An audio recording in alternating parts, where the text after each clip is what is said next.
Thank you for joining us today for India Exim Bank's Commencement Day Annual Lecture. Since the audience today for today's lecture is spread across geographies, I may not be technically correct in greeting you with a good morning, good afternoon, or good evening. Therefore, I'll greet all of you with a very warm namaskar and welcome you to India Exim Bank's 36th Commencement Day Annual Lecture. We are delighted to inform you that more than 1,200 registrations were received for today's lecture from different parts of the world. We have also received several questions from participants in response to our social media campaign. During the lecture, if you have any questions and you would like to pose it to the speaker, you may do so by using the hashtag EximCDAL36 on Facebook or Twitter. You can also see the hashtag on your computer screen or mobile device. The lecture will be followed by a panel discussion with one of India's finest business editors who will also ask questions received from the audiences. Professor Panagaria has assured us to answer as many questions as possible within the limits of time. Therefore, you may like to send us your questions using hashtag EximCDAL36 on Facebook or Twitter. I would now request India Exim Bank's Managing Director, Mr. David Ruskina, to present his welcome remarks and introduce today's speaker. Over to you, sir. Thank you, Swaroop. Professor Arvind Panagadia, Professor of Indian Political Economy at Columbia University. Our good friend Lata Venkatesh, as Swaroop said, one of the most brilliant business editors we have. Senior officials from the Government of India, eminent professors and scholars from universities across the world, distinguished representatives from academia and industry, ladies and gentlemen. On behalf of the Export-Import Bank of India, it gives me immense pleasure in extending a very hearty welcome to all of you to India Exim Bank's 36th Commencement Day Annual Lecture. Many of you, I'm sure, would have been our guests during previous editions of the annual lecture series that we organize every year. Much as we were looking forward to hosting Dr. Panagadia in person, sadly, due to the prevailing circumstances, we would have to remain content with a virtual gathering. The very fact that 1,200 people have registered for this lecture gives us an indication of the huge demand in which the world holds Dr. Panagadia and the attention with which they would look forward to hearing him. As many of you would be aware, India Exim Bank's Commencement Day Annual Lecture Series was initiated in 1986 to mark the bank's, well, what else but Commencement Day. This represents our ongoing endeavor in encouraging discussion of the latest trends in international relations, global trade, investment flows, and related economic development, and facilitating sharing of opinion by experts on these interrelated topics. Over the years, with the encouragement and support from the distinguished members of the business community, academia, and other sections of society, India Exim Bank's annual lecture series has earned high recognition in the IED calendar. Last year, we had the honor of having Professor Helen Ray, Professor of Economics at the London Business School, to deliver the Commencement Day lecture on the topic Financial Globalization and International Financial Markets. Just prior to her, we had the honor of having Professor Abhijit Banerjee and Professor Geeta Gopinath. And today, it is indeed an honor for us to have amidst us Padma Bhushan Professor Arvind Panagadia, who has had a hugely illustrious career as a renowned academician, economist, and policymaker at the highest levels in various institutions across the globe.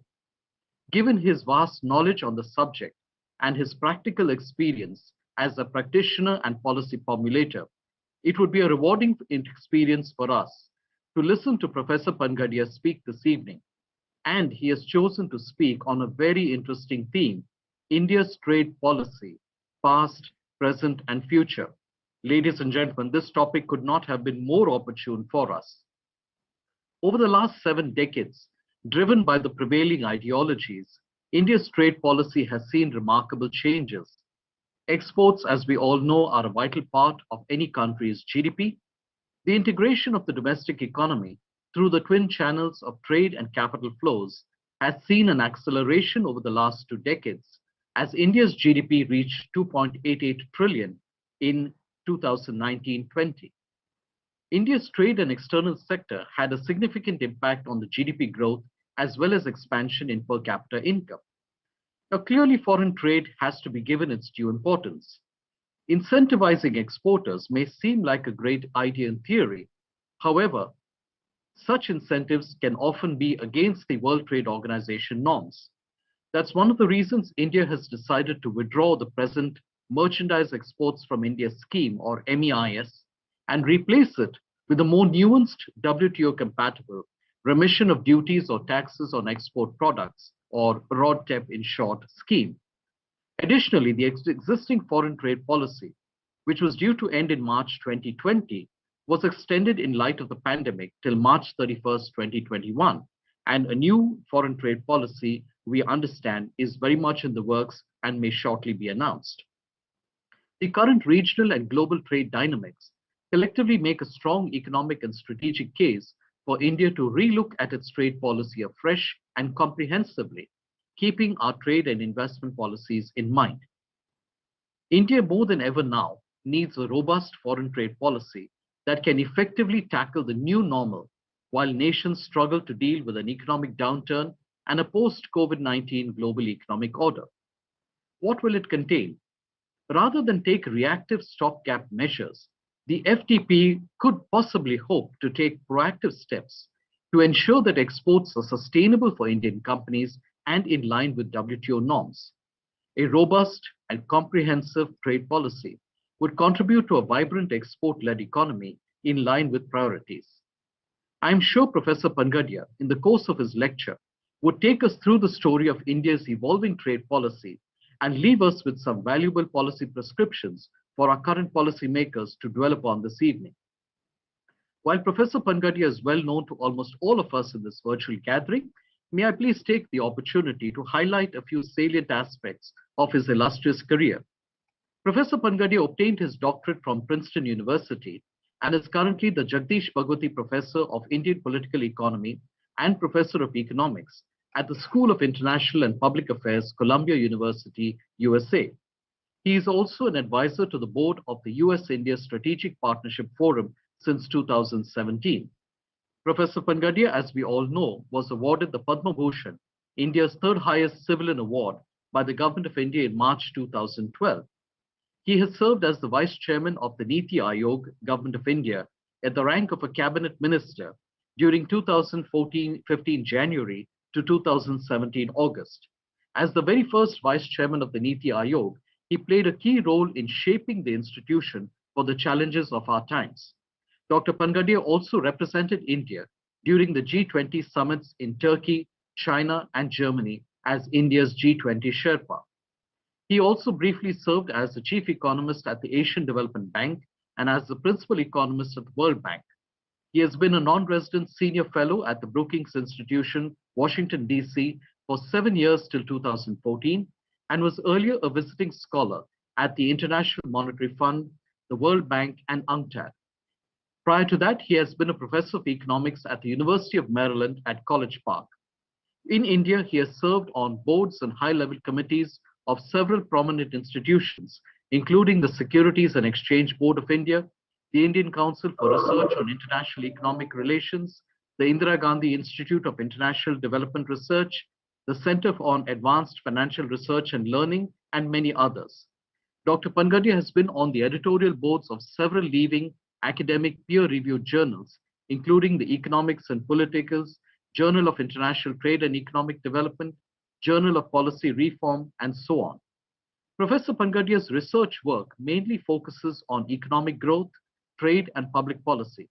He has to his credit an incredible 19 published books, including some of the most acclaimed, that is India, the Emerging Giant in 2008, India's Tryst with Destiny, Debunking Myths that Undermine Progress and Address New Challenges in 2012, India's Reforms, How They Produced Inclusive Growth, again in 2012, Free Trade and Prosperity, How Openness Helps the Developing Countries Grow Richer and Combat Poverty in 2019, and most recently, the very, very valuable India Unlimited, Reclaiming the Lost Glory in 2020.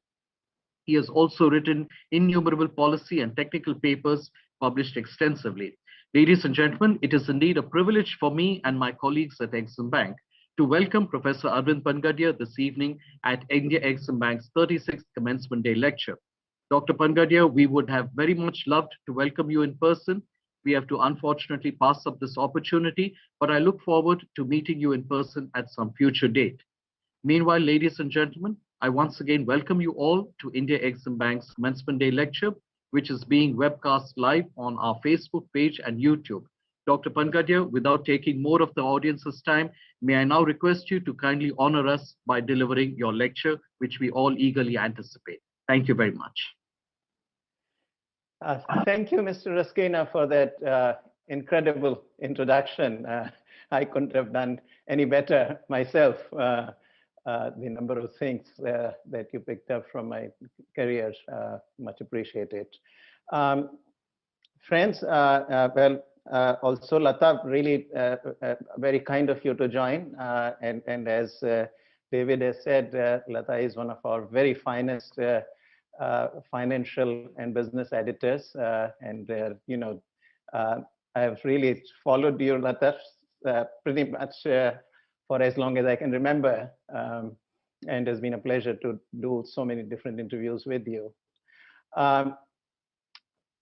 All the audience, scholars, students, the officers and others at the Exim Bank, everybody. So first of all, my gratitude for the invitation to this lecture for two reasons. Not only because it is really one of the most coveted lectures to which one hopes to be invited to deliver, but it was also a good occasion for me to be able to go back. That turned out to be quite productive in the sense that, you know, I feel I began to see things that I had not seen before. You know, at some stage you think that you now know everything that is there to know on the subject on which you have written for so long. But it is quite amazing to be able to go back and still learn something new on the subject. So I'll share some of this with you today. What I want to do now, conventionally, you know, such lectures are read out, but I would deviate from that at least partially. And once again, thanks to Lata, this is how I'm going to do. About first half, I will do it more kind of, you could call it extempore, but in the second half, I may read out parts of the lecture, particularly the last several pages of the lecture. So that will be my approach. Since the lecture is packed, I'll just get into the substance of it immediately now, without much other introduction, which you can read, by the way, in the lecture, which will be published, which will be available very soon, or it may already be available. Now, the title says the past, present, and future. So there are, in this sense, about three parts to the lecture.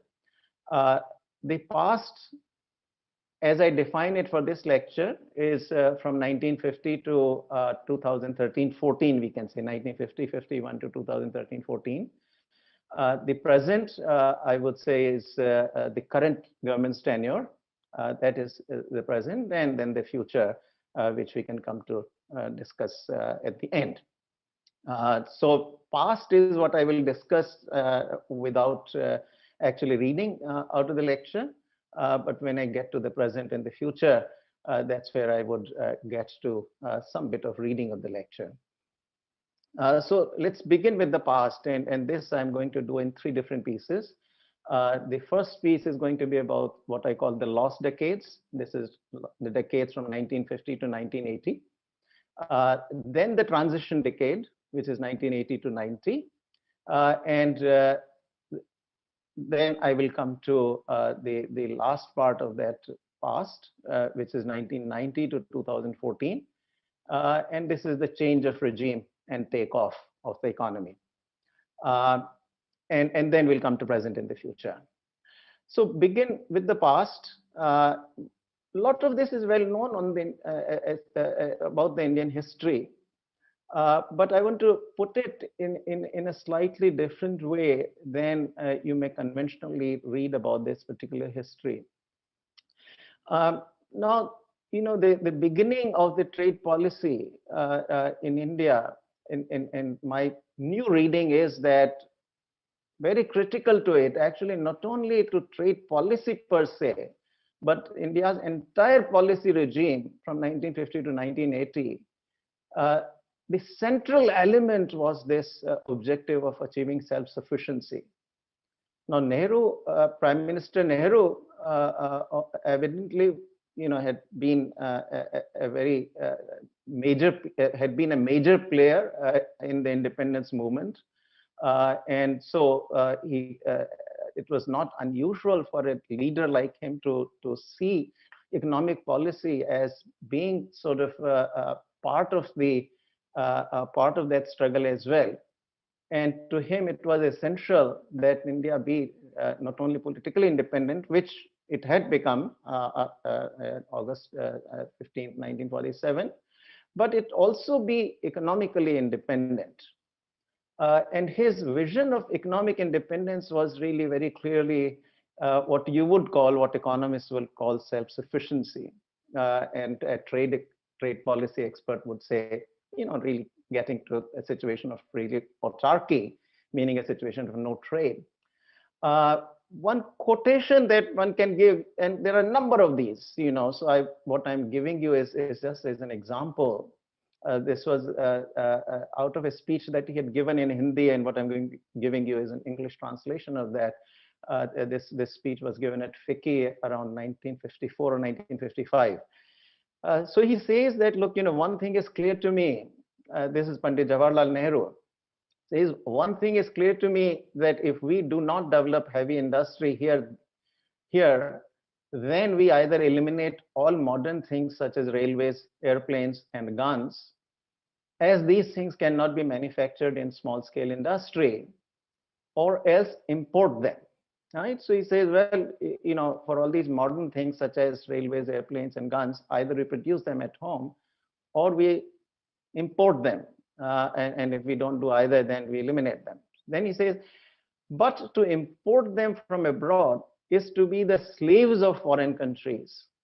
Whenever these countries wished they could stop sending these things, bringing our work to a halt, we would thus remain slaves. So see, his vision is really that, you know, if you have to depend on any of your products on the foreign sources, then you have not become fully independent. You are still slaves. He used a strong term, but basic point is that economic independence, as in the sense of self-sufficiency, was critical to his economic thinking. Now, this became the centerpiece of his policy regime. Now, so even though his other objectives were very well thought out, he wanted growth as an instrument, and never, you know, he was also very clear in his thinking that he wanted growth not for its own sake, but because this was the instrument. This was the means to the removal of India's appalling poverty. And you can go back, read in the Discovery of India. It's very well laid out there. But once you really superimpose the self-sufficiency objective on those other objectives, which were clearly the objectives that we seek till today, a very different kind of economy emerges.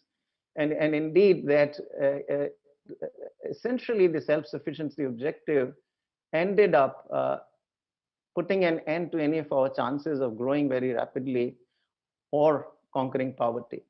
And that's the part I want to develop in the next 10 minutes or so. So self-sufficiency then really meant extreme diversification, that you got to start producing everything at home. And just think of the implications.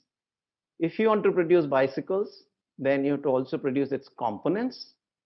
You have to produce the metal and machinery that are required for the manufacture of both the components and assembly of the bicycles. And that then goes on to every single item that you need, railways to airplanes to automobiles to scooters and whatnot, right? What I've described for bicycles applies to every item. So this is a case of, where you need extreme diversification to get to self-sufficiency. And of course, it was not going to happen overnight, and Prime Minister Nehru was very well aware of that. But an effort was made to get to that state as fast as possible. Now this later we began to call it import substitution, because that's the academic terminology that everybody uses. But it really was not the kind of import substitution that most other countries really engaged in. Countries like South Korea and Taiwan, which became highly successful in the 1950s, there are shades of import substitution in these countries as well. But that import substitution was very different kind. We economists make the distinction between first stage import substitution, second stage import substitution. And the first stage was that, you take some of the labor intensive products like apparel, footwear, furniture, a lot of the light manufacturing, and do the assembly part of it, so you do the final stage of those activities. That's the first stage of import substitution, because you're even importing clothing at the time and importing footwear and so forth. So that is the first stage of import substitution. Then, once you have actually done that, then you go to the second stage, where you begin to think in terms of, becoming independent in fabric and the components and so forth. That's not what we were doing. We were saying that, we will go into everything at once. There's no sequencing here. So, generally free trade economists such as myself really don't believe in import substitution. Even the first stage one is not quite essential. We know the example of Hong Kong, which was always open. No import substitution was done, and Singapore was very close to that as well. So it's certainly not essential, but still, I think, a mild form is okay as long as you then turn to export oriented economies, which is what South Korea and Taiwan did. They never then went into the second stage or third stage, for that matter. Third stage would be machinery or something like that. They did not do that, and they turned basically export oriented. But our import substitution, if we could call it that, was really not import substitution in that kind of phased manner. It was, let's do everything at once. And so, we began to get into these very massive investment intensive activities. Now, where the contradiction begins to come here is right at the start, because you're starting out poor, income levels are low, savings rate is also low, because for most people making ends meet is difficult. So how can they save? So the savings rate, average savings rate, was extremely low as well at the time, as well as low per capita income, and that of course translates into very meager savings, and particularly formal sector savings. Whatever was not physical, what we call today physical savings in the assets directly, was even more limited. The financial savings were extremely limited at the time. And now when you want to diversify at that kind of scale, what do you do? Well, just imagine this is what you would do. A lot of the activities, like, when it comes to things like steel, automobiles, two-wheelers, railways, if you want to do airplanes, then that too, these cannot be done on a small scale.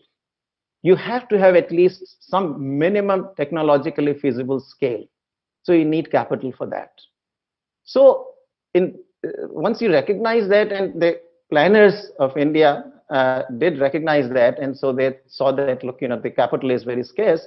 What do we do? So they said, well, we'll keep capital reserved only for these industries where we cannot produce the product on a small scale. So all capital will be reserved for these sectors. And then, of course, you got some of these other products like apparel, footwear, light manufacturers. Those we can do in cottage industry. So what we now today call small scale enterprises, at the time the nomenclature was the cottage industry. These can be done cottage industry. So what we will do is, give no capital that is available to these, to the manufacture of these light manufacturers, apparel, footwear, furniture, kitchenware, all office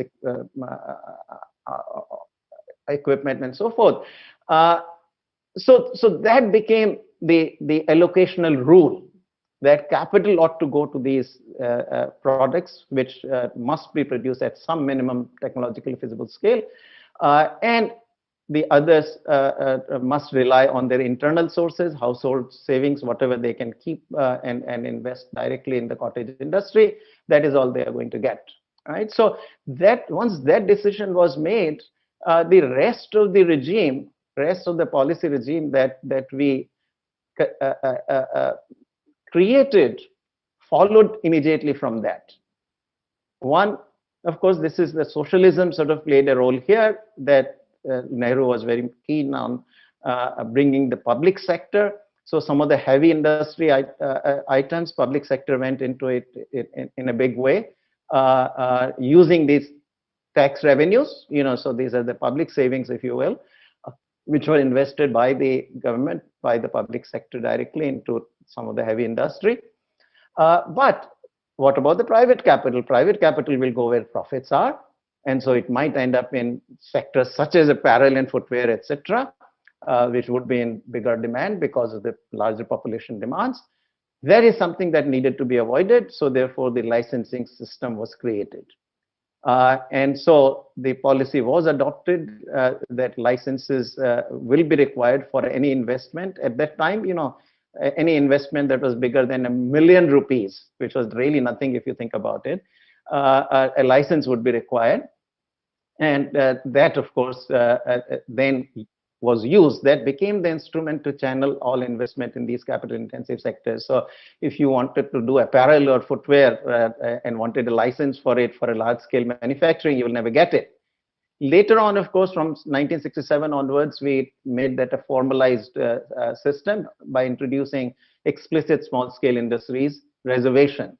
And we created a list where a set of items would be reserved only for the exclusive manufacture by the small scale enterprises, where the small scale enterprises were defined as having, only 750,000 rupees in investment. That's all, in investment in machinery and building, total 750,000 rupees, nothing more than that. Those are small enterprises, and that's where these SSI reservation products were to be produced. So public sector, investment licensing, SSI reservation, those three automatically followed to achieve the allocation of capital that we wanted to achieve. Now, what happens? It also happened that, because you were trying to diversify even within the capital intensive sectors, these scale sectors, where you needed some minimum technologically feasible scale, you tried to diversify as much as possible.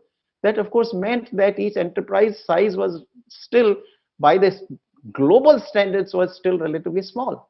So these could not be competitive in the global marketplace. And of course, the SSI sectors, those could not be competitive either, because they obviously couldn't, by definition, they were restricted to 750,000 rupees of total investment. Later, these limits were raised some, but not by much, because the starting level is so small. So even if you double it, it's not very much. And so the enterprises in India remained small, dwarfs by the global standards, no matter what product, whether it is the heavy industry products or it is the SSI products, they all remain remain small in scale by the global standards. Well, what does that translate into? That translates into very high costs of production. You are not going to be globally competitive. Well, then they need protection. And so we brought in the import licensing.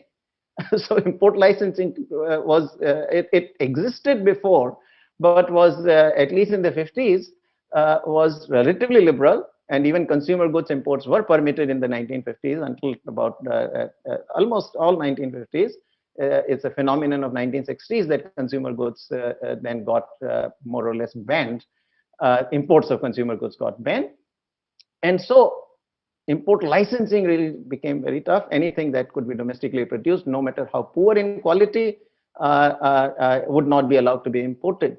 And that extended to even machinery imports and raw material imports, component imports. As long as any substitute, no matter how poor, was available domestically, it would not be allowed to be imported. So you can also imagine that that had the product quality implications. All sorts of inefficiencies crept in, and because you cut out the foreign source of competition, and you cut out also the domestic source of competition, and the scale was suboptimal as well. And then you did not have access to the state-of-the-art quality inputs. So if your fabric that you are having to buy domestically is not of the global standard, then your clothing cannot be of the global standard. So in export markets, you will beat up. And so it became a vicious cycle also. Did not import, not export. If you export, there was not enough export revenues, and therefore you were not allowed to import very much. So this whole thing turned into a vicious circle.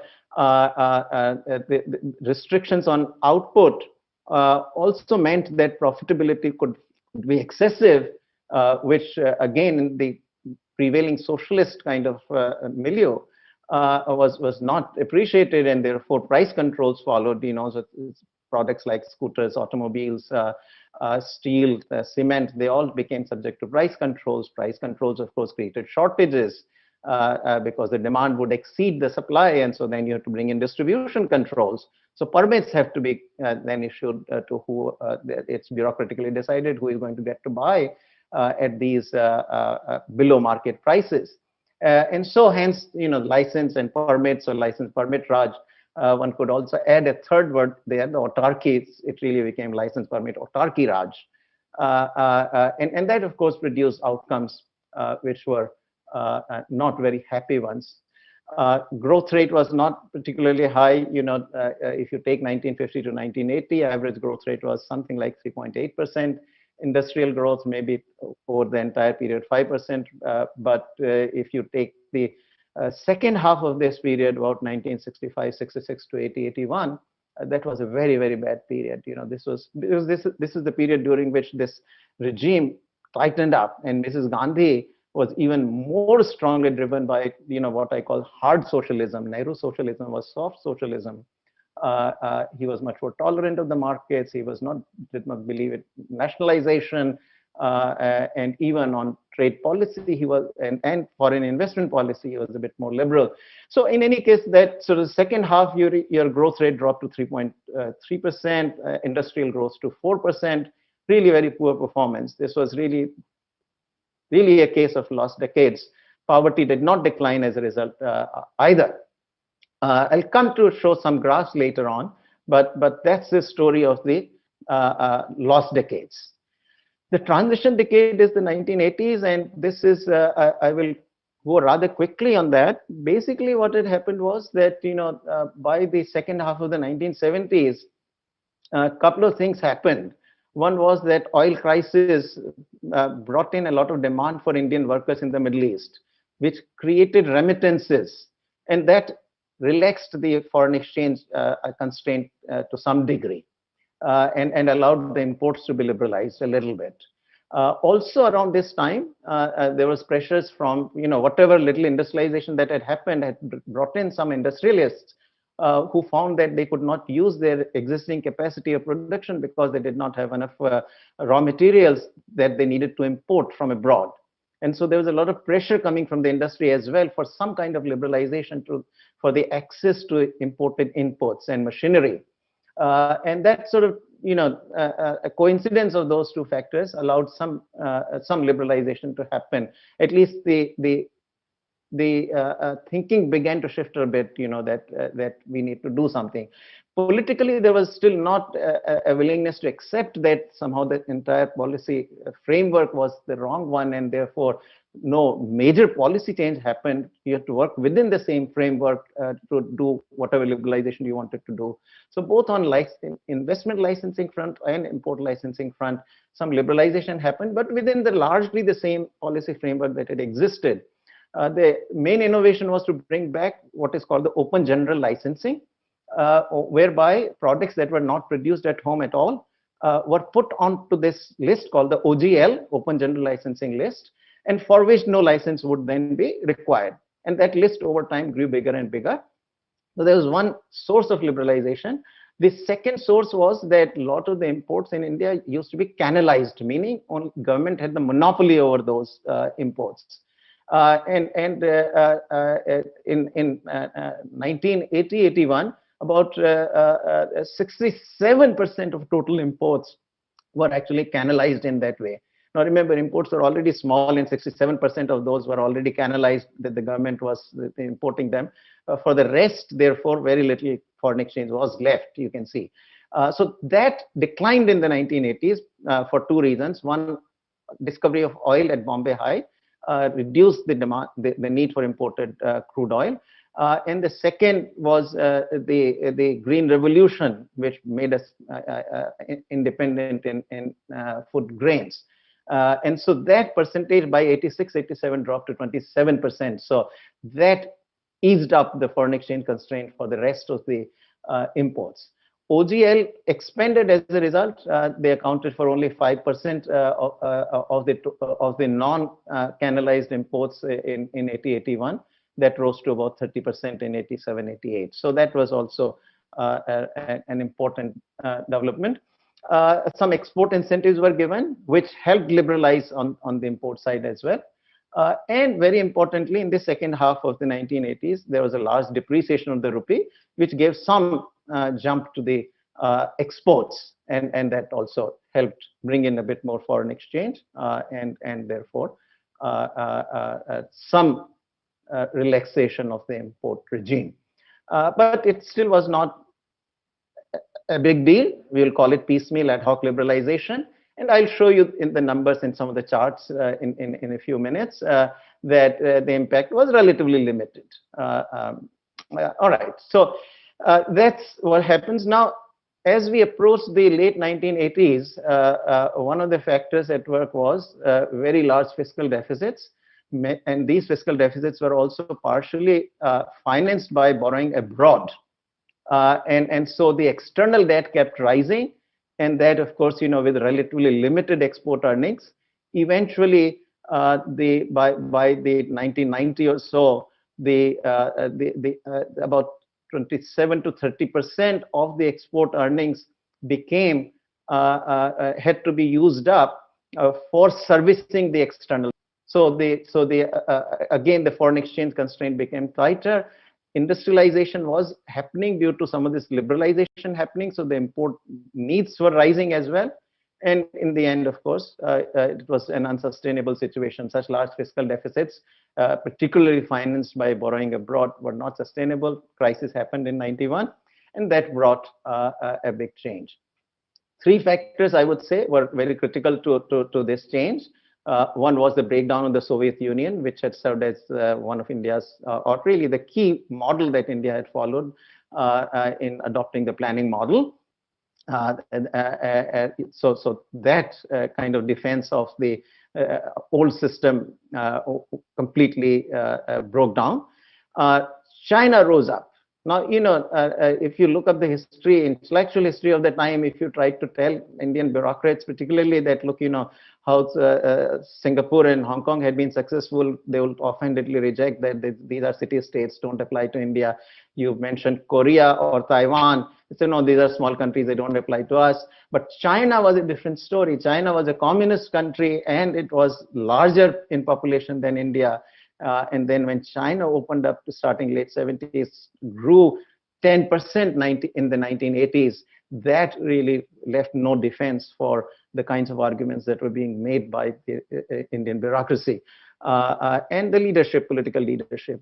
And of course, thinking in this bureaucracy also began to change, shift. There is no doubt that was an ongoing process, very piecemeal one from the late 70s onwards.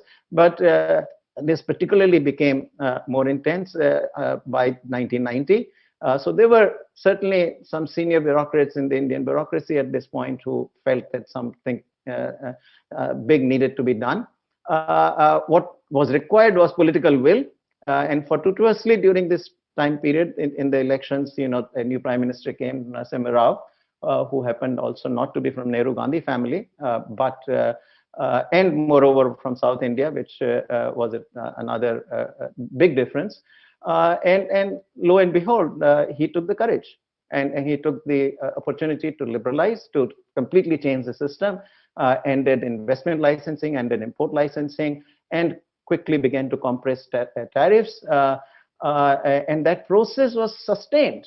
And to the point that by 2007-8, with some exceptions, India's highest industrial tariff came down to 10%. This is a huge liberalization. I'll show you the numbers in a minute. I think we're almost there.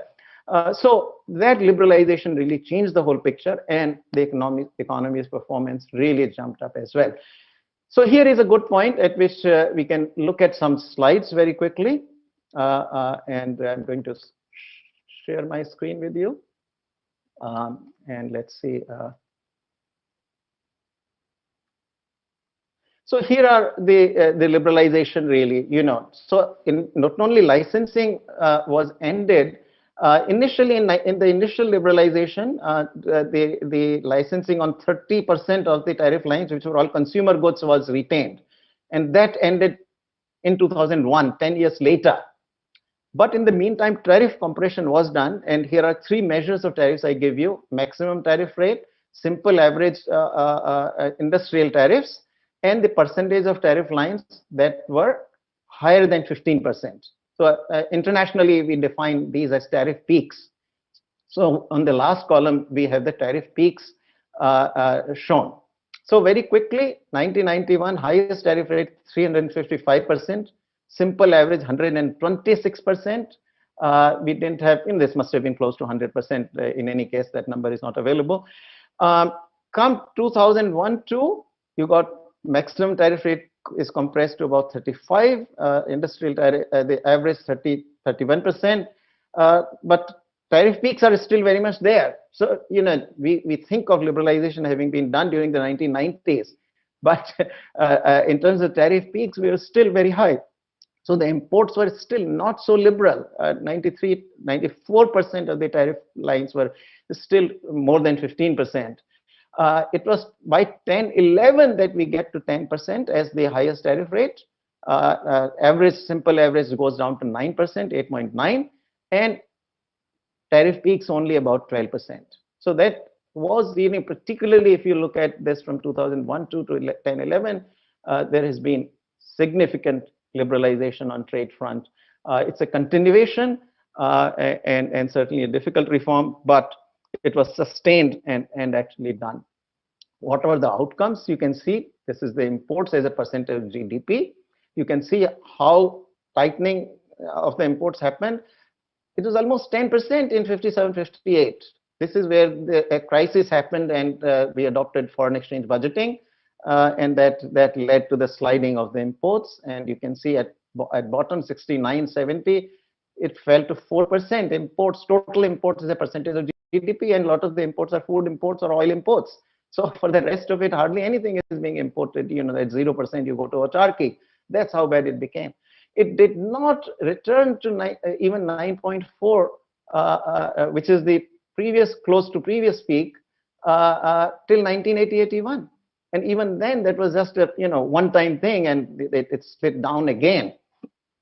It slid down again, and when you get back to 91-92 here, you're still at 9%, which is below the peak in the 1950s. That is how close the economy had become. And then, of course, you see very steady rise. And again, the expansion of trade really coincides with liberalization also. I showed you 2001 to 2011-12 is when a lot of this happened. And lo and behold, what happens to imports? 2012-13, 31.9% as a proportion of GDP. That's incredibly remarkable. So even in a country like India, where we tend to be skeptical of trade really expanded and became more than about 1/3 of the GDP by just import measure. Now exports, of course, Remember one thing, you cannot import without exporting. You have to pay for your imports, and so exports have to have gone up. And of course, the export graph is no different. That is how it is. And on the export front, you'll see 7.7 was the 1950s peak, and we did not return to 1950s peak or 7.7% even till 1991. It was only 7%. Nowhere through this entire period do we see any exports to GDP ratio that beats the 51-52 exports to GDP ratio, which is 7.7%. It only crosses in 91-92. It's about 8.5 here. And that, of course, you can see by 2013-14, 25%, a quarter of the GDP was being exported. Quite remarkable progress. And that, of course, translates into growth. You can see these low growth figures. Here you come to 2003 to 20. Here I've taken the full period to show you. The GDP growth has become 7.4%. It's a remarkable. India is the only democracy with 17 years where the average growth has been sustained for 17 years at the rate of 7.4%. Chile might be the next probably, but it's not to 7.4%. It's more like somewhere between 5 and 6% at the most for a 17-year period. So it has been remarkably successful period in the history. Big gains that we were able to make. Now I turn to the present, which is 14-15 onwards. The first point to make is, and first I'm going to show you the numbers, and then I will get to the prepared lecture afterwards. Two measures I want to show you. This is the period of creeping protectionism. So there are two measures of that creeping protectionism. Tariff hikes, and you can begin to see what has happened. Simple average of tariff has gone up from 8.9, which is about, if you want to read it, 9% to 11%, 2 percentage points. That's a very large increase. It may look like only 2 percentage points, but it's a very large increase because it's 2 percentage points over 9%. More importantly, it's the second measure which is much more disturbing, and you can see that has gone from 11.9% of the tariff lines being subject to more than 15% tariff rates to 25.4% of these tariff lines becoming higher than 15%. Now this is 2021. That trend has actually continued in 21-22 if you look up the budget 21-22. So probably today's figure for 21-22 will be even higher, maybe closer to 26%. So big change, big kind of rollback has happened in terms of trade liberalization. The second measure is the anti-dumping measures, and here again, just look at the anti-dumping. There are two measures I'm giving you: anti-dumping measures in force. So these are kind of anti-dumping duties that have been imposed by India in whatever number of years in the past, and this is what existed. This is a snapshot on June 30th, 2020. India had 243 such measures, and look, it accounts only for 2.5% of the global imports. These cases, 243 cases of anti-dumping duties, account for more than 12% of all anti-dumping measures that are in place, that were in place on June 30th, 2020 worldwide. So it is a very large number. The only other country that had more measures than India was the United States. Then China was fewer, Brazil was fewer, and Australia was fewer. And remember that both China and the United States have a very large share in imports. So if you go by how much they are importing versus how much anti-dumping they are doing, we look very much out of proportion with only 2.5% share in the imports. We have 243 cases of anti-dumping duties.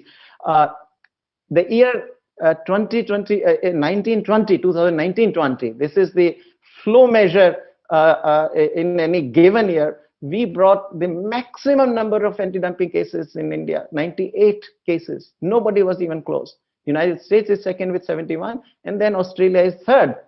And after that, everybody else has less than 15. So anti-dumping also we have done in a big way.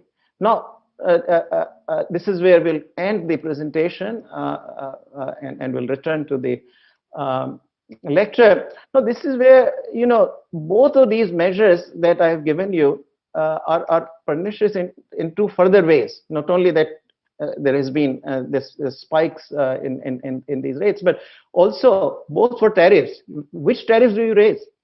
You raise the tariffs that are the highest, or sorry, you raise the tariffs where you import the most. Your imports are the highest, and where your own domestic industry is not competitive. So the impact is so much more, because if you raise the tariffs where you are importing very limited amounts in the first place, or where you are competitive, then the impact will not be so much.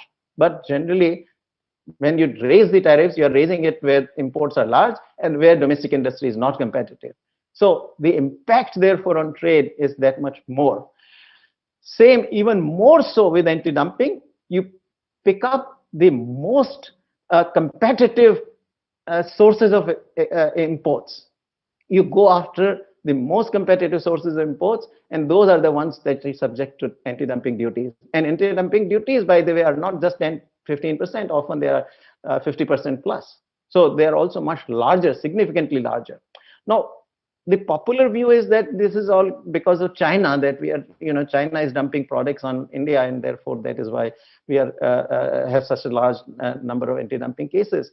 Turns out it's not true. Actually, only 18 out of the 98 cases that I have that I have enumerated here were against China. So there were 70 other cases or 80 other cases which were against other countries. So the anti-dumping that we are doing is indeed much more widely practiced against a wide variety of countries. So that really is where we stand today. Now, before I discuss the dangers that the return to import substitution poses to India's future growth prospects, it is important to point out that suggestions by some observers that the new protectionism represents a return to pre-1991 days are no more than hyperbole. Unlike pre-1991 India, policy regime today is free of its most restrictive instrument, import licensing. Okay, so let's get the perspective right. Whereas a near ban had existed on the imports of all consumer goods till as late as March 2001, no such restriction exists today. Simple average of industrial tariffs in 1991 was 126%. In comparison, this average in 2020-21 was only 11.1%. The proportion of tariff lines with rates exceeding 15% was 96.6% in 97-98, compared with 25.4% in 2021. So equally important, India has steadily opened sector after sector to foreign direct investment. Even in a sector such as automobile, which is protected by 100% plus custom duties, foreign investment flows are completely free. The open FDI regime has been particularly instrumental in liberalizing trade and services. In pre-reform decades, trade in most commercial services such as banking and insurance was wholly absent. Even while raising tariffs, the present government has relaxed the FDI cap on insurance, first from 26% to 49%, and then very recently to 74%. Likewise, defense was closed completely. This government has opened up. Today, 74% FDI is allowed in defense as well. So a lot of the opening up on foreign investment has actually happened. Now, this being acknowledged, it would be a mistake to downplay the damage that creeping import substitution can do to India's growth and jobs ambitions. Of particular relevance is the deleterious effect that this policy can have on growth in labor-intensive manufacturers and associated expansion of well-paid jobs for India's vast workforce that has at best limited skills. When industries are promoted on the crutches of protection, they rarely become world-class. India's own successful industries such as information technology, pharmaceuticals, and petroleum refining have succeeded on the back of global markets. In contrast, auto industry, which has had 70 years of autarky level protection, is yet to acquire even 1% share in the world automobile market, in spite of being fully open to FDI. As an example, India embraced import substitution industrialization in the electronics industry beginning in 2014. What has this policy achieved in the 6 years since then? Imports of electronic goods shot up from US dollars 32.4 billion in 13-14 to 55.6 billion in 18-19, while exports inched up from just $7.6 billion to only $8.9 billion. So not a big progress on export front. Predictably, protected and subsidized, several mobile phone assembly firms have come up during these years, but they have not added up to a vibrant electronics industry. Nearly all locally owned firms are small by global standards, with none that is about to turn into a powerhouse of exports. The reasons for this lack of success is not difficult to see. By its very nature, protection attracts firms that are principally interested in making quick profits by selling the product in the protected domestic market. With foreign suppliers disadvantaged by tariffs, these firms typically enter business to exploit an assured, almost risk-free domestic market. Lacking global ambition, they also choose to operate on a scale much smaller than their counterparts in the global economy, and therefore their export prospects are automatically considerably reduced. There will be less reason to worry if this was all the damage that import substitution could do. There is more. The more pernicious effect of the policy, however, is what is not visible to the naked eye. A critical lesson from our own economic history has been that capital is a highly scarce resource in developing countries. In a replay of the history that I have discussed today, import substitution channels this resource, meaning capital, into high-cost, capital-intensive import competing sectors, while depriving low-cost, labor-intensive export sectors of it. The unintended consequence of the policy is a reduction in exports alongside the reduction in imports. The economy thus disengages with the world markets. Going by WTO estimates for 2019, India's share in global merchandise exports is just 1.7%, compared with China's 13.2%. India needs to increase, not reduce, its engagement with the world markets. A key advantage of maintaining an open trade regime is that it benchmarks the country's firms against the best in the world. A commitment to openness forces the policy makers to ask what changes to domestic policy regime must they make to enable domestic firms to compete against the best in the world. In contrast, when the country gives up on openness and uses import protection to help its firms withstand foreign competition, it leaves the fundamental source of lack of competitiveness unaddressed, the domestic distortions. All right, so very quickly, another 3 minutes. Where do we go from here? Looking ahead, trade policy for tomorrow. I have no doubt that eventually India will transform its predominantly traditional rural economy into a modern urban and industrial one with no more than 10% of its workforce in agriculture. Today, about 42% is in agriculture. The critical question is whether it would take 100 or more years to achieve this transformation, as nearly every single Western industrial economy did, or accomplish it in 3 to 4 decades, as the economies of East Asia have done. If the latter, then India needs to rethink its trade policy. To date, there is no country in the world that has achieved rapid transformation without conquering the world markets. Governments of rapid transformers may have intervened here and there, but the broad fact remains that those interventions did not interfere with their expanding trade in any substantive manner. Moreover, careful analysis shows that the net contribution of the interventions was to slow down rather than accelerate growth. And these trends are documented at length for all the countries involved, China, Taiwan, South Korea, etc., at length in my book, Free Trade and Prosperity, that David has just mentioned. Today, 42.5% of India's workforce is employed in agriculture. For rapid transformation, approximately half of this workforce must move to industry and services in the next 10 to 15 years. This, in turn, requires the creation of a large number of jobs in industry and services at the lower end of skill spectrum that pay attractive wages. The only way this can be accomplished is by creating an environment in which successful export-oriented firms can emerge and flourish in labor-intensive sectors such as apparel, footwear, furniture, toys, kitchenware, stationery, office products, and simple electric and electronic devices. These sectors can offer decent jobs to many for limited capital investment, but given the large number of such jobs that India needs, success in export markets is critical. For instance, global apparel market alone is $800 billion worth. If India could capture even 15 to 20% of this market in the next decade, it could create millions of jobs at decent wages. Success in export markets requires, first and foremost, an open trade regime. Rather than raise tariffs, India must lower them. It must return to its previous ambition of bringing tariffs down to levels prevailing in member countries of the ASEAN countries. The simple fact we must keep in mind is that when we expand imports in the wake of trade liberalization, we also expand exports to pay for the extra imports.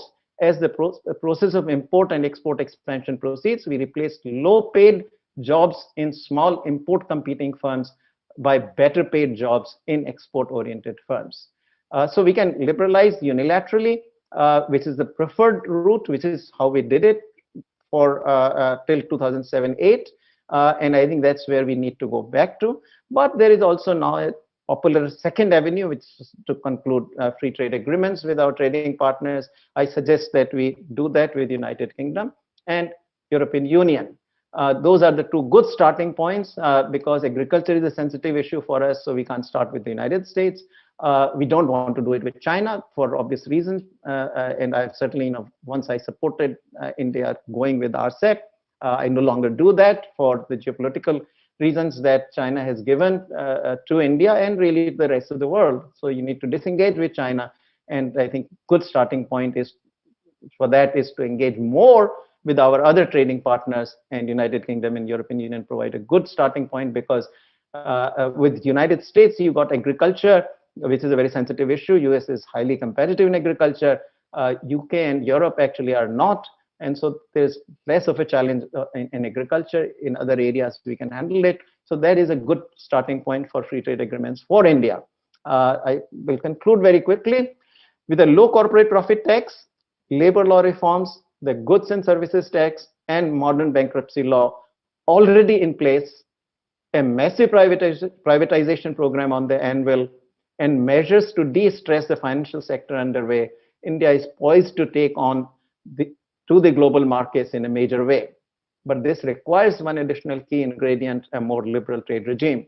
There is no doubt that given the reforms already in place and those proposed, India can count on growing at 8% rate annually in the two post-COVID-19 decades. A more liberal trade regime carries the promise of pushing this growth rate into double-digit range. So, we can really have the same ambition that other countries like South Korea, Taiwan in the 60s and 70s, China in the 80s, 90s, and the 2000s had, which is to grow at 10%, and that's completely feasible. But that will require liberal trade regime. If we don't do that, I think we'll still grow at 8%, precisely because we are still an open economy. We are not back to the 70s or 80s kind of trade policy regime. But that will be a shame to lose the 2% points extra because that actually adds up over the years, over a 20-year period. That will add up to thousands of dollars per capita income for the people of India. So I hope we do return to this liberal trade regime. Thank you. Thank you very much, Professor Panagadia, for this concise historical perspective on India's trade policy and its evolution to the present day. It was indeed interesting to receive your views and recommendations on the trade policy for tomorrow, which can lead to expanding India's trade in a substantive manner. I would now like to formally introduce the moderator for tonight's panel discussion, Ms. Lata Venkatesh, who is the executive editor of India's largest business channel in English, CNBC TV 18. Ms. Venkatesh joined CNBC TV 18 as the chief of the Mumbai News Bureau Over the years, she has come to be recognized as one of the keenest watchers of Reserve Bank of India and a respected commentator on banking sector issues, money markets, and macroeconomic trends. She has also had stints in all major streams of Indian media, having worked in Economic Times and also in Dow Jones News Wires. A graduate in economics and politics, Ms. Venkatesh has a doctoral degree in political science. I would now request Ms. Lata Venkatesh to take the discussions forward. Thank you, Swaroop. For purposes of television, I will start a little artificially, as if we are starting a television show, but I'm very keen to ask Dr. Panagaria about the excellent paper he presented. Well, as part of the India Exim Commencement Day Annual Lecture, Dr. Arvind Panagaria, formerly Vice Chairman of the Niti Aayog and a globally renowned professor of international trade, presented a very interesting critique of India's trade policy over the last 75 years. Now, the sum and substance is that he says whenever we have had periods of very little exposure to global trade, when our imports as a percentage of GDP fell to below 10%, we grew very poorly. Those were the years between mid-60s to probably 80s, mid-80s, when our GDP growth was at its lowest. And our GDP growth was at its fastest from 1990 to 2010, precisely when our imports and exports as a percentage of GDP rose to 25 to 35%. So the more we engaged with the world, the faster we grew. Dr. Panagaria's most telling thesis is that from 2014-15 to 2020, we have actually shown a penchant for creeping protectionism, as he calls it, and the amount of industrial tariffs have actually increased from 2014-15 to from a low of 9% to actually 11.1% now. He also says the number of lines with rates above 15% has now increased to 25%. It had fallen to a low of 11% in 2010-11. The short point is that there is increasing protectionism. Will that endanger our speed of growth? Dr. Panagaria says, yes, it will endanger. It could take away about 2 percentage points of potential faster growth that we can achieve if we did not indulge in protectionism. To discuss this paper further, I have with me Dr. Panagaria himself, of course, and Mr. David Raskina, the Managing Director of Exim Bank. Thank you very much, both of you, for joining me. Dr. Panagaria, the first doubt that comes to the mind after reading your excellent paper is, what about the PLI scheme? Is the PLI scheme, which is based on a bit of protectionism, not the right way to grow? Lata, this poses the same dilemma. Are we substituting PLI scheme for the genuine reforms that need to be done? A lot of the reforms have been done, so I'm certainly I have great admiration for some of the most difficult reforms that have already been done. Nevertheless, so that's the issue. Certainly between tariffs and PLI I would prefer. Tariffs are more damaging. But what happens even with PLI is that is that going to bring in truly global scale firms into play? Now, to the extent that it might bring in some of the multinationals from China or elsewhere, certainly these will be global firms, there's no doubt. So to that extent, we are okay. But as far as our own domestic firms are concerned, I fear that we will end up bringing in firms that are still not of global scale, and therefore they will never become truly export powerhouses.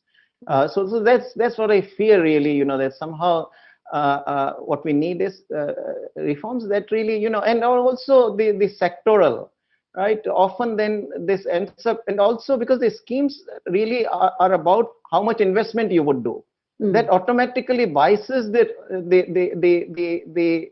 scheme towards highly capital intensive sectors. And so the job creation then gets the backseat in that kind of process. Okay. So those are the kinds of reservations I have. Okay. Yeah, you also point out in your paper that in the first 20 years or 15 years of our growth, we tended to put capital intensive in the formal sector and labor intensive or consumer goods in the informal sector. We created a divide.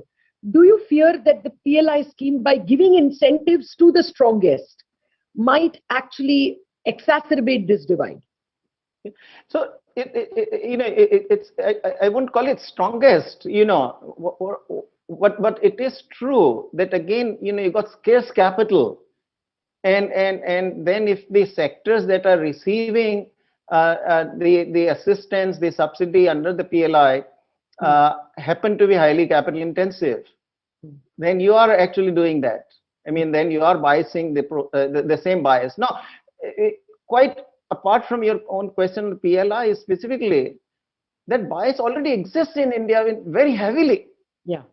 If you talk to any of our entrepreneurs also, they are hardwired into thinking in terms of only the capital intensive or skilled labor intensive sectors. I mean, our successful sectors, you can look at automobile, two-wheelers, the information technology, pharmaceuticals, petroleum refining. They're all either highly capital intensive or skilled labor intensive. But where do we get the jobs for the millions of people that we need? Okay. So in that case, how should India rewire its policy to encourage labor intensive? Should incentives be given based on the number of people you employ? How should we become labor intensive? Yeah, I mean, that's a challenge. That is a challenge, I have to admit, because, nothing can be implemented as easily as it may look, Yes, I mean, as an economist, I could say, yes, employment. But can it be implemented? Will the firms not fake their numbers? Right? I mean, already I hear from some of my colleagues that midday meal scheme actually leads to a lot of inflation of the number of students in the schools. Okay. So that sort of phenomenon, can play out. So that is a bit of a challenge. But which is why I lean towards policies. Make labor laws fully liberal. Even now, we for any firm that is more than 300 workers, they don't have the right to terminate workers under any circumstances. States can change that through a notification. It doesn't even require legislation, just notification. But the states have to come forward and do it. And not all 28 states have to do it. If 3 or 4 would do it, that's enough. Because, companies don't locate in all 28 states. They locate in 3 or 4 at the most. So if we can bring about that change, I also think that we are not making good use of our coastline. If you look at all these countries which have grown rapidly, coastline is an incredibly integral part of that growth. I mean, a large country in area, probably China is 3 times us, if I'm not mistaken, in terms of geographical area. But where is the population? It's all on the southeastern coast. Similarly, you look at US, you look at Korea. All successful countries make great use of coastline. We are not doing it. I mean, this is why I have advocated the coastal zones. Okay. And take out 300 to 400 square kilometer of the space and change the rules. Liberalize labor laws, liberalize land laws, make land cheaper, allow goods to be imported and exported swiftly. Do that. I think that's how you can create all the agglomerations that is required. Fair point. Mr. Raskina, I wanted to get you in on this. Dr. Panagaria has, of course, very strongly argued that, even from 2014 to now, there has been an increase in protectionism, and he's worrying about that. Would you, just arguing on behalf of the government, or if I can say, taking the case of the government, this has also been an international trend, isn't it? The US has moved into greater protectionism. Other countries, therefore, have retaliated.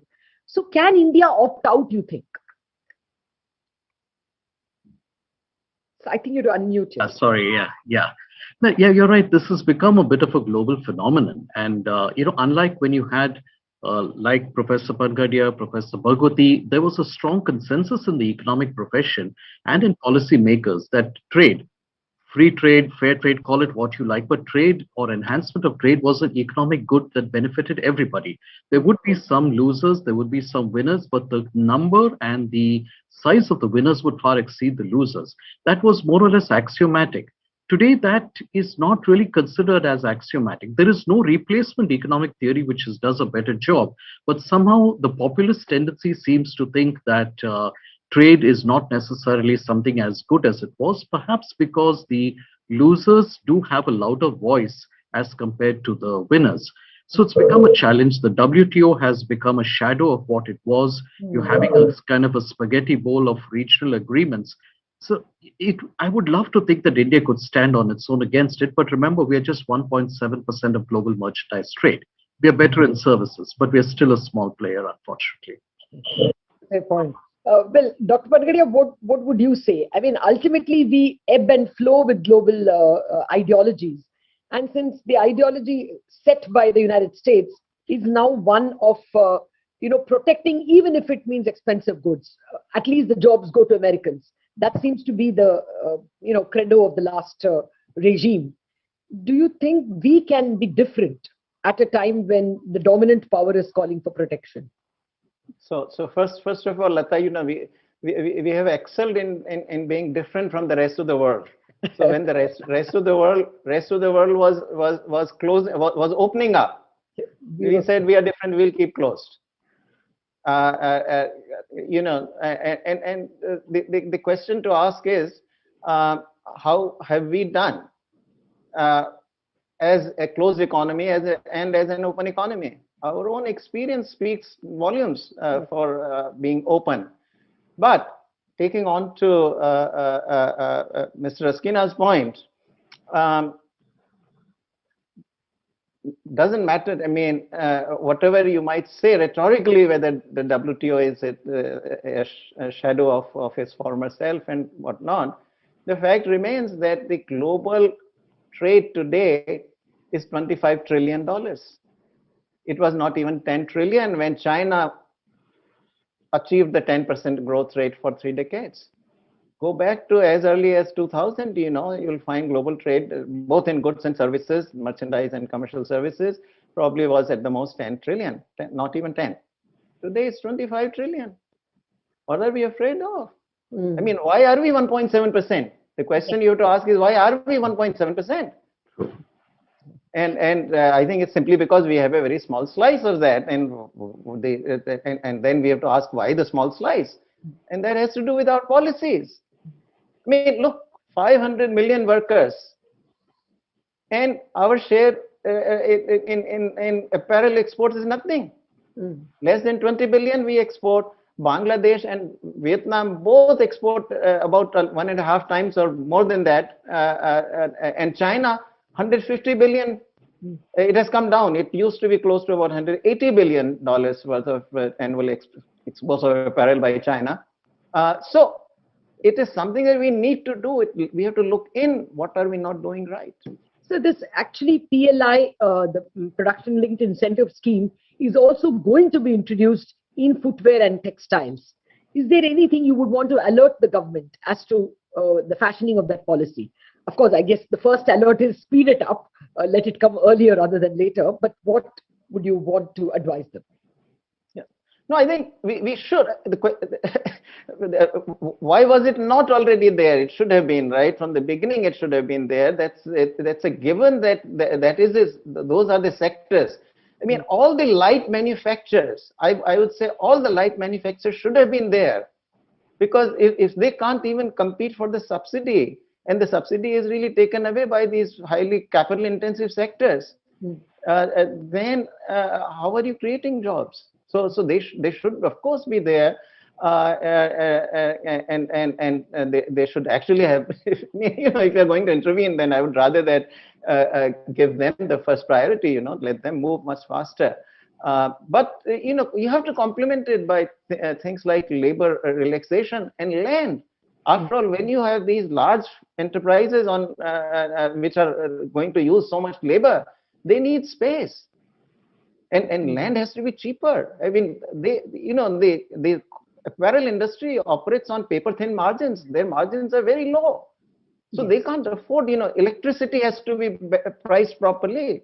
I mean, if the electricity is 3 times more expensive than what the competitors in other countries are getting, then they can't compete. So, you got a number of these things to which is what I meant when I said that, look, when we do these schemes, we don't do the things that we actually need to do to make the industry competitive globally. So benchmark them globally, but then see why they are not competitive and do things that will make them competitive. Fair point, sir. Dr. Raskina, Mr. Raskina, I wanted to get you in on this RCEP. Dr. Panagaria in his paper alludes to the fact that, we are not part of this kind of a regional chain. Do you think this will come back to bite us, the fact that we walked out of RCEP? As Dr. Panagaria mentioned, initially he was in favor of it, but he has changed his view on this. I would tend to agree, but ultimately my key concern is, are we really able to have an independent policy? Like it or not, the world is being grouped up into these various groupings. My personal philosophy on all these kind of groupings is it is better to be on the inside looking out at the others rather than on the outside looking in and hoping for an entry. If you are part of a grouping, you have a say in what happens, you have some influence on policy. If you're an outsider, you have no influence. It's not an easy choice, and I can appreciate the constraints the government is under, but I would say on balance, it's probably better to be inside looking out. Okay. Well, Dr. Panagaria, you say that, being part of an FTA with Europe will be to our advantage. We do have some imports, like for instance, automobile ancillaries, we seem to have done well, even if we have not done well in automobile exports. Do you think we may lose that if we allow, an FTA with Europe? No, I don't think so. I mean, also, the right question to ask is not what will happen to a specific sector, but what will happen to the overall economic growth. Okay. And there, I think I can speak without any doubt. I mean, look, 91 when we opened up, our entire industry, perhaps maybe JRD Tata reacted differently, but most of our industry reacted that, oh, why are you opening up? First, let us compete among ourselves at home. Yes. And then we'll open up to trade, right? But Narasimha Rao took the right call and we sustained that and all. What happened? The exports exploded from something like 70 billion in 2002. That's right. By 2012 or 13, we were up to, about close to 500 billion. Nothing actually has grown that rapidly in India as the exports did. I think it's a much under-celebrated achievement of India. And look, the simple rule, at the end of the day, for any imports you bring in, you have to pay. How are you going to pay? You have to export. Some of it, maybe remittances come in, you can pay with that. Some of it, you can maybe incur external debt. But, external debt, the RBI is not going to let you go too far. Yes. I mean, it's, current account deficit, it will hold between 1 and 2% of the GDP. So that debt you cannot raise too much more. And remittances are given. So once that's done, how are you going to pay for imports? Only by exporting, which is why, and that actually takes you into commodities, a production structure where your costs are low and you are moving away from where your costs are high. So it's very simple if you look at it. Okay. No, Dr. Panagaria, the IT companies in the last 3-4 quarters, I mean, 1 quarter after COVID, have been seeing a burst of orders coming their way because, work from home has now come to be accepted. It means more desire for infotech and digitalization. Do you think this can be a wild card? That it can, actually even in the 90s, when the government started receding from areas and stopped being a big employer, IT suddenly came and employed a whole lot of, students from the IITs and from the engineering colleges. Can IT, infotech and digitization, digital services, become another huge wild card in the next 3-4 years? Oh, absolutely. I think, India does have huge cost advantage in that sector already, past history as well. And now that, a lot of the things that were not being done online are being done online. But remember, again, still it comes back to the policy regime, right? On things like data privacy, data storage, etc. If we are not up there, I don't know what the right policies are. But what I do know, I know enough to know that you need the right policies there also to be sure that those countries which are sending their work to our workforce here in India feel secure. Absolutely. So those sorts of things need to be done. But certainly that's one very big area actually where post-COVID we got huge scope. But as I've always said, if we get the policies right, entrepreneurs will figure out what is really good. Government didn't figure out, let's say, the IT industry in the 90s and 2000s. It is the entrepreneurs who figured it out. And that goes true for pharmaceuticals and everything else also. So I want to ask you something which is not entirely related to your paper, but since I have an eminent economist with me, I must ask you. We have at long last decided to privatize our public sector banks. Related to what you are saying, after 1990, we did not nationalize a further bank or a further steel company, for instance, but we did not denationalize. Now, finally, we have agreed to denationalize and we have started with banks. Do you think we have started too late? Who wants so many branches now when digitization is available? Do you think we will succeed at all in finding buyers? Economists would say that there is a price at which you can sell what you have to sell. So it's the same question on Air India. There will be buyers. Yeah, so you'll find buyers. Yeah, and the clever ones will go and find ways to also digitize those banks. So it's a matter of what price. To your first part of your question, did we start late? Yes. I have written in my 2008 book, India, the Emerging Giant, the title, the chapter on financial sector. Actually, even the title has, privatization of banks in it. Okay. Well, Mr. Raskina, again, an out of syllabus question to you. The global trade has gotten disrupted seriously with containers not available where they are needed and getting stranded where they are not needed, like in the African coast. Since you look at at Exim, you look at this issue very closely. Are we anywhere at declogging from this terrible and unexpected situation? I wish I could say yes, but no. China accounts for about more than 90% of world manufacture of containers. It's a very simple activity of metal fabrication. And because of the COVID, you've had containers stranded in all sorts of strange places. Logistics chains have broken in various parts of the world. They'll come back, but it's not going to happen in a hurry because still the entire system is once again moving like a well-oiled machine. I'm afraid we're going to see these kind of shortages. We just have to bear with it for some time. Okay. Mr. Panagaria and Mr. Raskina, thank you very much for joining us with these questions, for answering my questions. But I now turn to audience questions. We've got a bunch of them. So let me first get you a question from Archit Tendulkar. Archit is asking, you have discussed that import substitution has badly affected the Indian economy. Then why are we going back to the same formula? Is PLI the only game in town? And he's also asking, are there not other issues like reserving 75% local jobs quota? Is not that going to become a very big hindrance both to growth and to export competitiveness? Dr. Panagaria. Yeah, look, why are we going after import substitution again? That's a subject that repeatedly happens in the histories of countries because it appears so attractive.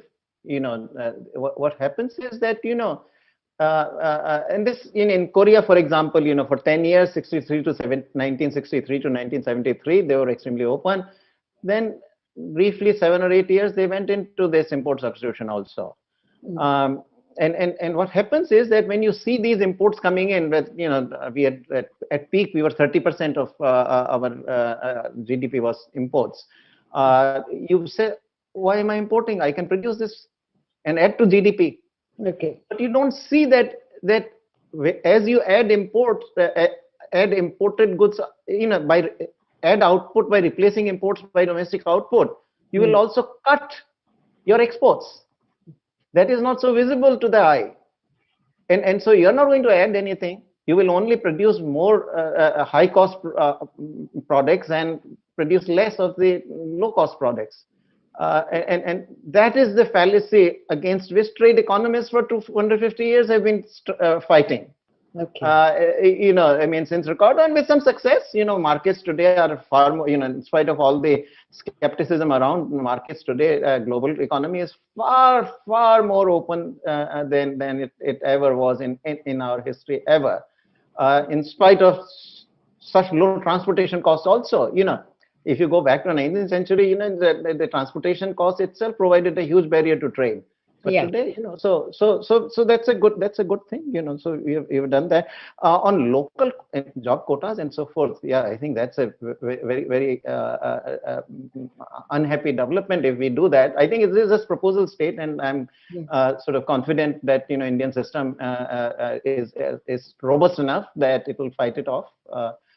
But that's certainly not a good thing. These always rise when there are state elections, and hopefully they will die either in the courts or when the elections are over. Yes. We will have to wait and see. Well, there is another question now coming in from one Mr. Koi Banda. I hope I'm getting the name right.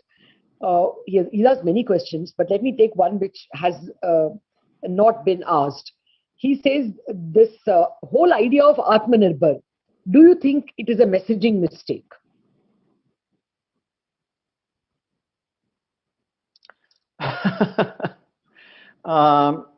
No, because it's not a messaging. What he is saying is this self-reliance is looking very, very much like protectionism. So is this a mistaken messaging? Yeah, no. Look, when Prime Minister talked about, when did Prime Minister talk about Atmanirbhar Bharat? The first talk was in May of 2020. And it was in the context of COVID. That's where this was a message to the nation. And he's saying that, look, let's work hard. Let's be Atmanirbhar. There's nothing wrong with, and this is self-reliance, not self-sufficiency. He's not, I don't see him talking about self-sufficiency there. Because even look back, the package that Finance Minister Nirmala Sitharaman announced during the 5 days following Prime Minister's speech. So she talks, for example, in one part of it saying, Atmanirbhar Bharat in defense. And sitting there is the provision, we shall liberalize the entry of FDI to 74%. How is that? That's not self-sufficiency. So, Atmanirbhar in Prime Minister's thinking, that's at least my understanding, it has to do with the self-reliance. Yes. That, look, we don't want to, in the 60s, as we had to depend on the United States for food grains, etc., and we were so poor that we couldn't buy that either. So it had to be actually aid rather than, imports are fine. So that is how I see Prime Minister's speech. What you need to understand is that this creeping protectionism that I have talked about easily predates by Prime Minister's speech by more than 2 years.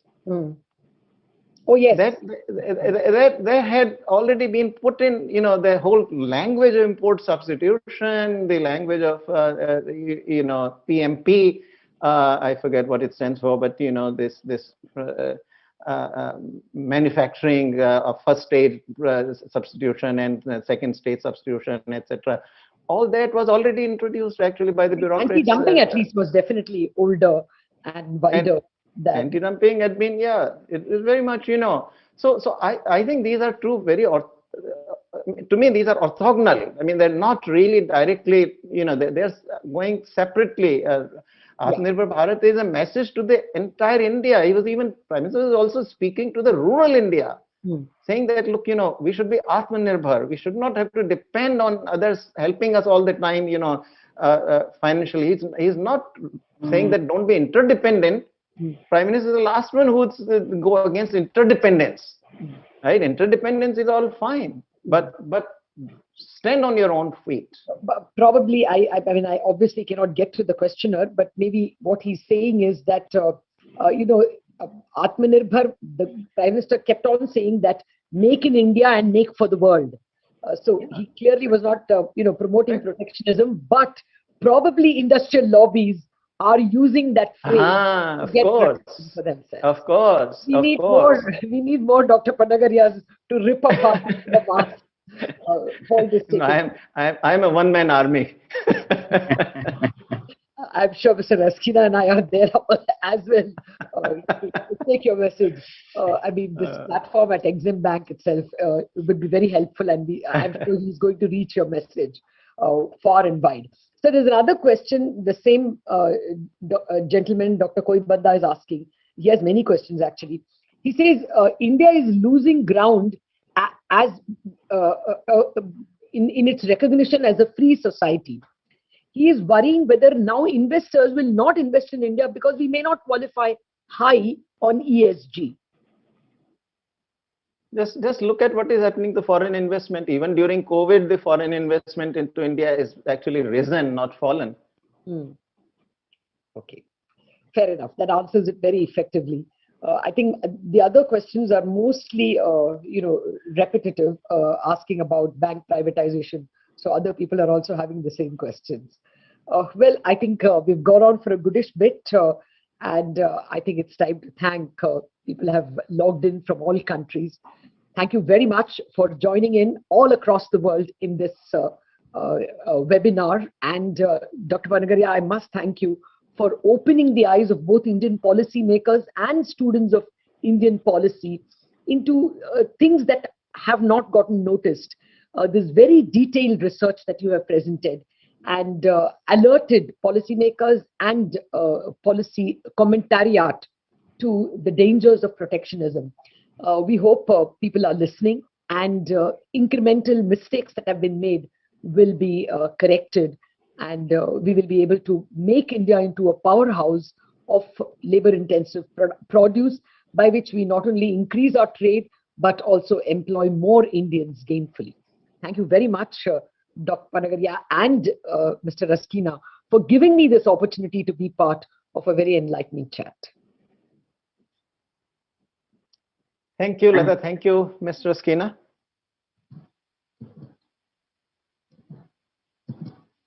Thank you, Professor, for patiently answering all the questions. Thank you, Ms. Lata Venkatesh, for accepting our request and moderating the panel discussion for one more year. We look forward to your support in the future too. Thank you, Mr. Raskina, for your initial remarks and guidance for organizing the 36th Commencement Day Annual Lecture. India Exim Bank's 36th Annual Lecture now comes to an end. The lecture delivered by Professor Arvind Panagaria will be available on our website for free download. The digital copies can be freely downloaded by all participants who have attended the lecture today, and please share the word to download copies of his lecture. Thank you once again for joining us today. Namaskar.